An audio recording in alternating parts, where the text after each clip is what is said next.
মাঝে মাঝে যখন ওর মনে হয় না যে টাঙ্কি হয়ে যায় বা ধরে খামচি দিতে চায়, থাবা দিতে চায়, তো থাবাটা আসলে স্মেল লাগে, তো এখানে ছুলে গেল। তো আমি ভাবলাম যে দুদিন আগে ঢাকাই চলচ্চিত্রের আলোচিত দুই চিত্রনায়িকা শবনম বুবলী ও পরিমণি গত মার্চ মাস থেকেই ভার্চুয়ালি দ্বন্দ্বে জড়ান। ওই সময় একমাত্র ছেলে শেহজাদ খান বীরের জন্মদিনে সোশ্যাল মিডিয়ায় ফেসবুকে একটি পোস্ট করেছিলেন বুবলী। ভিডিওটির থিম কপি বলে ইঙ্গিতমূলক স্ট্যাটাস দিয়েছিলেন পরিমণি। এরপর থেকেই শুরু হয় তাদের দ্বন্দ্ব। তবে এই দ্বন্দ্ব অল্পতেই শেষ হয়নি। বুবলী পরিমণির ফেসবুকে পাল্টা স্ট্যাটাস দেওয়ার মাঝে হঠাৎই নির্মাতা চয়নিকা চৌধুরী জানান বুবলী বেয়াদব নন।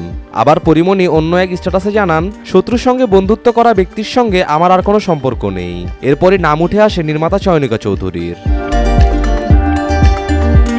সেই রেশ কাটিয়ে ওঠার আগেই এবার ফের মন্তব্য করলেন এই নায়িকা। ফেসবুকে এক স্ট্যাটাসে ক্ষোভ উগরে দিলেও তাতে কারো নাম উল্লেখ করেননি পরিমণি।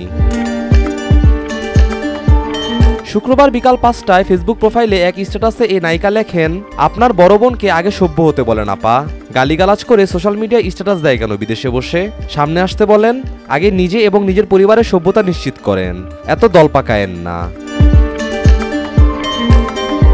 পরিমণি আরও লেখেন আমি তাও তো আপনাকে আপা বলে কথা বলি, আপনি বলি, কারণ আমি সভ্য।